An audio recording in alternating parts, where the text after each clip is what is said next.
자, 이스라엘 백성들이 출애굽을 하게 되는데 출애굽하기 전에는 애굽에 있었고 출애굽해서는 광야 생활을 하고 그 다음에는 가나안 땅으로 들어가야 완성이 되는 것입니다. 이 세 가지가 우리 오늘날 우리 신앙생활하는 우리들에게 있어서는 구원에 이르는 것 같아요. 우리가 애굽에 있었을 때는 마귀 아래 불신자 상태에 있었던 우리들이 출애굽을 해서 홍해를 건넜을 때는 물 가운데 지났습니다. 우리들도 예수 그리스도를 믿고 세례를 받아요. 그리고 이제 광야 생활과 같은 그런 믿음 생활을 하는데 가나안 땅을 향해서 전진해 갑니다. 가나안 땅에서는 이 세상과 또 영원 세상 이 두 가지를 적용을 할 수가 있죠. 이 세상은 하나님이 주신 목적을 이루는 것, 그게 가나안 땅이에요. 하나님이 주신 비전을 이루는 것입니다.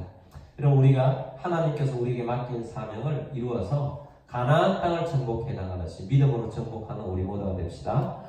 그다음 두 번째 적용은 바로 요단강 건너가 만나리 하는 바로 저 천국을 의미하죠. 출애굽기 15장 말씀은 홍해의 기적을 보고 난 다음에 백성들의 반응은 오로지 찬양이었다는 겁니다.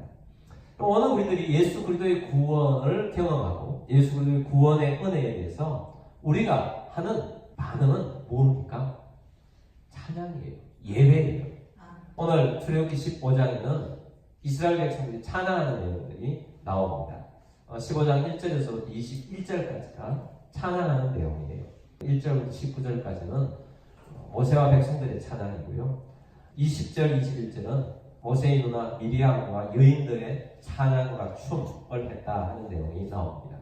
근데 이 부분은 어려운 내용이 별로 없어요. 그냥 쭉 읽기만 해도 하나님께서 홍해를 건너게 하셔서 이 백성들이 이렇게 감격하면서 찬양했구나 하는 내용들을 우리가 알 수가 있습니다.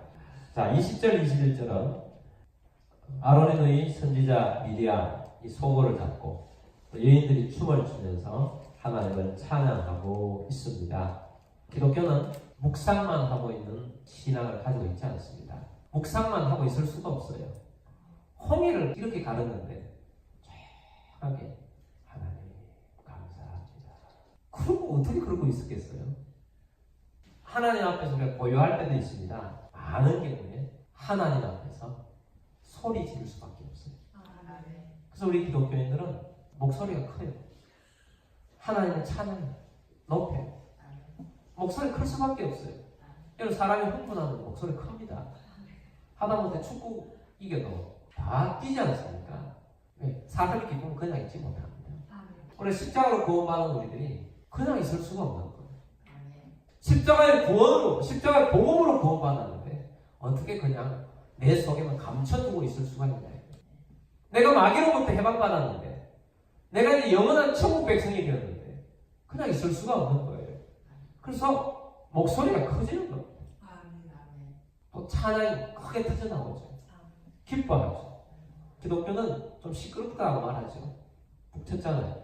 북치고 또 춤추죠. 춤췄잖아요. 춤추고 즐거워하고 기뻐했습니다. 하나님을 드러내는 것입니다.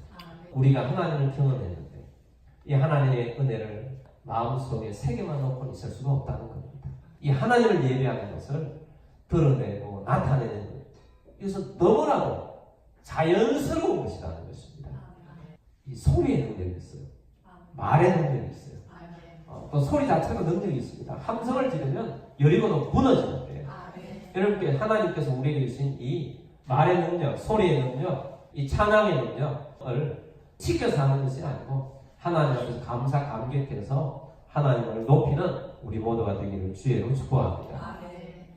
이스라엘 백성들이 엄청난 감사와 감격이 있었습니다. 찬양을 했습니다. 춤을 췄습니다. 그들 마음속에 이제 하나님만 있으면 될 것 같아요. 광야가 뭐 두렵겠습니까? 홍해도 건넜는데 그들이 광야의 길을 걸어갈 때 구름기둥, 불기둥이 인도를 합니다. 구름기둥이 인도를 하지만 그들은 아마 마치 구름 위를 걷는 것처럼 걸어가실 것입니다. 22절 말씀 보겠습니다. 모세가 홍해에서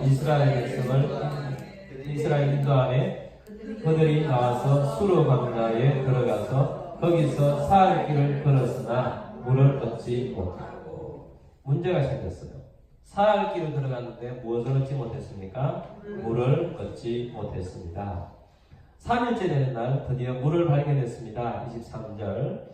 마라에 이르렀더니 그곳 물이 써서 마시지 못하겠으므로 그 이름을 마라라 하였더라. 아멘. 자, 24절 봅니다. 그 백성이 어떻게 했습니까? 백성이 모세에게 원망하여 이르되 우리가 무엇을 마실까 하매. 아멘. 이스라엘 백성들이 최고의 기적을, 홍해의 기적을 보았습니다. 감격에서 찬양을 했습니다. 이것을 잊어버리는데 며칠 걸렸습니까? 3일. 네, 3일 걸렸어요. 우리가 주일날 예배하고요, 뛰고 찬양도 하고요, 말씀 듣고 아멘도 했고요, 하나님을 간증했던 사람이 또 기뻐서 봉사하고 섬겼고 성도들을 안고 기뻐했던 사람이 3일 만에 원망하고 있고 불평하고 있고 낙심하고 있고 좌절하고 있는 그런 모습들이 바로 롤러코스터 같은 모습입니다. 막 극절 올랐다가 다운됐을 때는 이루 말할 수 다운이 돼서 원망하고 불평하고 불만을 쏟아놓고 비판하고 비난하고 이런 모습. 이런 모습들 이해할 수 있습니까? 이게 이해가 돼야 돼요.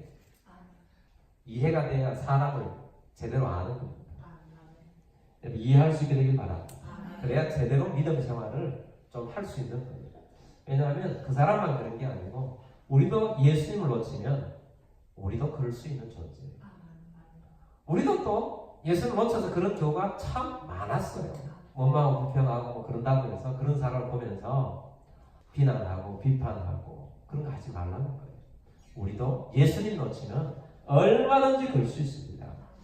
이스라엘 백성들이 홍해를 체험하고 마른 땅을 지나왔고 바로의 군사들을 하나님께 수장시킨 것을 목격을 하고 경배하고 찬양했습니다. 그리고 광야길을 걸어갑니다. 구름 기둥이 앞장서가고 나아가는데 하나님을 높이면서 온 세상이 내 것 같아요. 모래 위를 걸어가는데 그 모래가 마치 구름 위를 걸어가는 것처럼 사뿐사뿐하게 걸어갑니다. 처음 오전을 지나갑니다. 사막이 모래바다에 몰아치는데 내 입으로 모래가 들어와도 기뻐. 아, 하나님 내 입으로 모래가 들어가지만 이거 뱉어내면 됩니다. 감사합니다. 이렇게 자유를 주시니 감사합니다. 마실 물이 없어. 목이 말라. 택배했는데 계속 모래가 입에 씹혀. 그렇지만 그때는 어떤 믿음이 있느냐. 하나님 조금만 가면 물 주실 거야. 그리고 기뻐하며 어떤 사람은 흥얼거리며 찬양하면서 갑니다. 오후가 됐습니다. 힘이 좀 빠졌어요. 광야를 걸어가는데 계속 힘이 있는 사람이 어디 있겠습니까? 힘이 좀 빠졌어요. 그래도 괜찮아요. 왜? 어제 홍해를 가는 걸 봤는데 하나님이 우리의 길을 인도해 주실 계시기 때문에 그래도 찬양이 나와요. 둘째 날이 됐어요. 아우, 겨우 따라오던 애가 물 달라고 날리고 울면서 아빠 물, 엄마 물 목말라요, 목말라요. 조금만 참아라, 조금만 참아라. 조금만 하나님 물 주실 거야. 동물들 같이 가는데 동물도 막 거품을 물고 지금 가는데 죽을 것 같아. 동물들이 막 곧 죽을 것 같아. 둘째 날 되면 기운이 쭉 빠져야지. 목이 너무 마른데 울지 말라고 그랬지만 자기도 울고 싶어. 나 너무 힘들어져. 그래도 하나님을 믿는 믿음이 아직까지는 있어. 하나님 홍해를 가르칩니다. 사막에서 물을 하나 못 내겠네. 한 조금만 더 물 주실 거야. 이튿날로 물이 한 모금도 못 마셨어. 완전히 목이 바짝바짝 하는데 그냥 여기 있으면 좋겠는데 구름 기둥이 계속 가네. 계속 있고 싶은데 구름 기둥이 계속 가고 있어. 안 갈 수가 없는 거야. 3일째도 계속 가고 있어요. 여기저기서 물 달라고 지금 난리로 물 그러고 있어요. 근데 좀 쉬고 싶은데 쉬지를 못해. 그때 모래를 볼 때 두려움이 생겨요. 홍해 마른 땅 건넜던 거는 막 까마득한 거예요. 이제 모래를 보니까 여기 죽을 것 같아요. 가도 모래만 있는데 물 한 모금 없고 큰일 나. 우린 여기서 죽겠구나. 그런 생각들, 그런 마음을 이제 가지는 거죠. 곧 죽을 것 같은 그런 두려움이 그들 가운데 엄습해 왔어요. 그래서 제일 앞서가는 사람이 물이다! 그랬을 때 우와! 그러지 않겠습니까?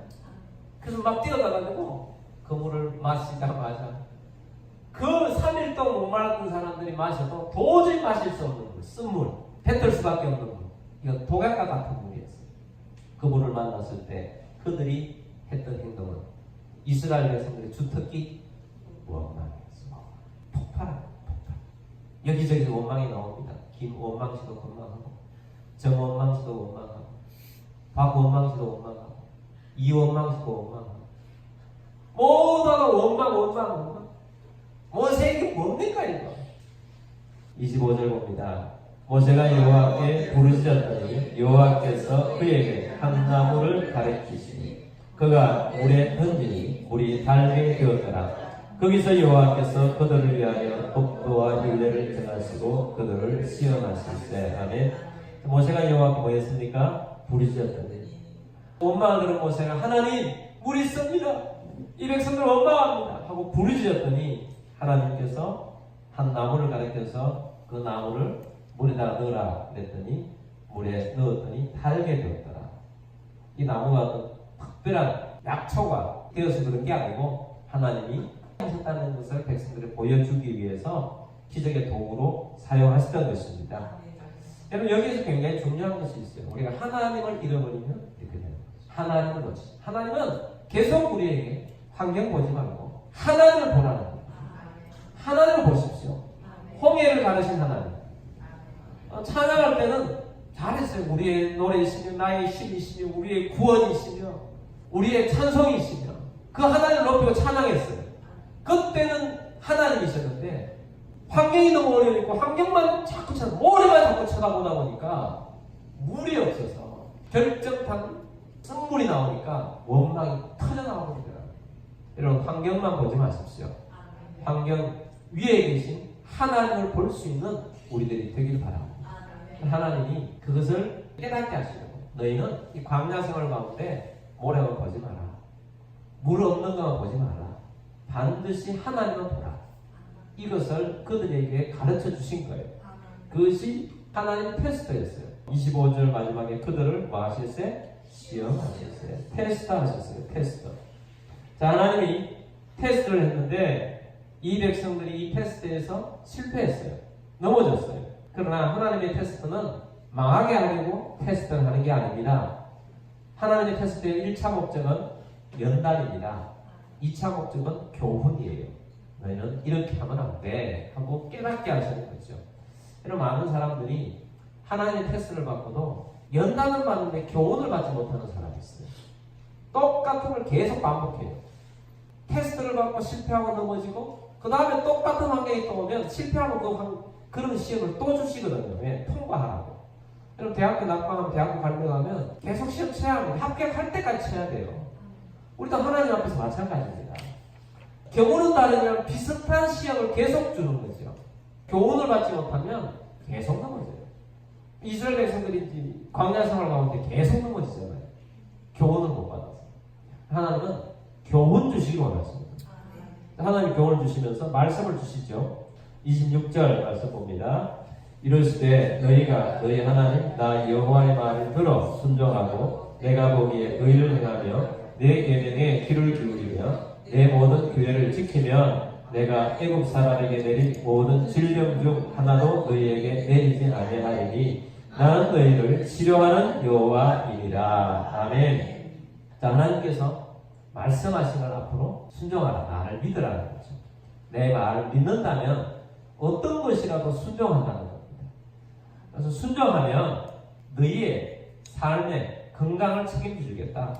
나는 애굽에서 너희에게 있었던 그런 질병 하나도 너희에게 내려주지 않을 것이고 나는 치료하는 하나님이다. 나는 치료하는 여호와라. 여호와 라파. 치료하는 여호와. 하나님은 치료하시는 분이시다 하는 것을 새롭게 계시해 주셨어요. 하나님께서는 이 3일 동안에 하나님은 테스트를 하셨는데 이 테스트를 이스라엘 백성들은 비록 실패했지만 하나님은 그냥 실패로 두지 아니하시고 이걸 통해서 교훈 얻기를 원하셨어요. 그래서 여러분 우리가 테스트에서 실패했다고 해서 낙심하지 말고 큰 좌절하지 않게 되기 바랍니다. 그걸 통해서 깨달으라는 거죠.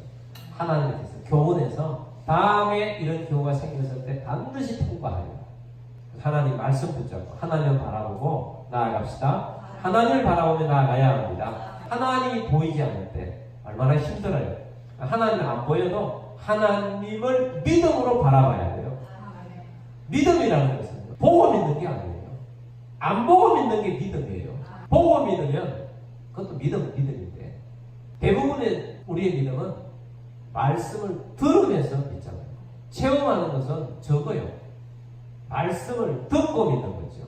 듣고 믿는 믿음, 이 믿음을 놓치지 않은 우리들이 됩시다. 하나님이 반드시 너희를 인도해 줄 것이고 건강도 책임질 것이고 치료해 줄 것이고 너희를 인도해 줄 것이다. 하나님이 이 교훈을 주셨고 그러면서 하나님께서 그 다음 코스는 하나님이 너희는 비록 테스트 실패했지만 내가 복을 주는 하나님이야 하고 하나님께서 그들에게 보여주신 것이 바로 엘림으로 인도해 주셨다는 겁니다. 27절 말씀 봅니다. 그들이 엘림에 이르니 거기에 물샘 12과 종려나무 70그루가 있는지라 거기서 그들이 그 물 곁에 장막을 치니라. 아멘. 썸물이 단물로 바뀐 그것도 중요하지만 하나님께서는 더 큰 복이 있는 장소를 인도해 주셨습니다. 여러분 때때로 우리 하나님은 우리에게 기적을 베풀어 주시죠. 기적을 베풀어 주시는데 하나님은 그 기적에 머물러 있지 말고 하나님은 계속 전진하기를 원하세요. 하나님은 나는 이런 풍성한 하나님이야 하는 것이 엘림에서 보여준 거죠.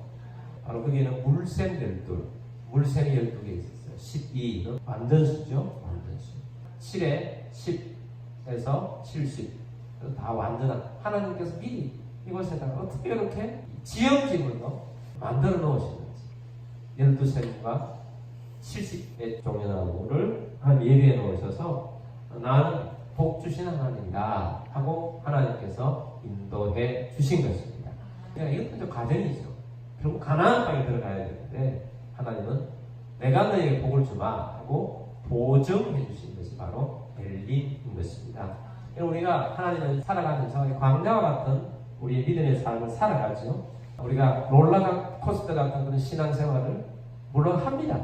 좋았다, 떨어졌다, 좋았다, 떨어졌다 하긴 하는데 그러면서도 덜 떨어지는 방법은 하나님을 놓치지 말아요. 우리의 마음에서 주님을 놓치지 말아요. 절대로 주님을 놓치지 말아요. 주님을 바라봐야 됩니다. 환경만 보고 주님이 안 보이거든 하나님을 찾으세요. 기도 자리를 찾으시고 하나님 주님 보일 때까지 주님 앞에 나와서 기도하고 말씀을 붙잡고 말씀을 읽고 하나님은 어떤 분이신지 다시 한번 새기면서 여러분 믿음을 충만하게 가지십시오. 믿음이 일합니다. 믿을 때 하나님이 역사하십니다. 너희가 네 마음으로 믿으면 그대로 되리라. 그대로 되리라. 마음으로 믿으면 그대로 된다고 하셨어요. 그러니까 믿음을 놓치지 맙시다. 믿음으로 일어서고 믿음으로 나아가는 우리 모두가 되기를 바랍니다.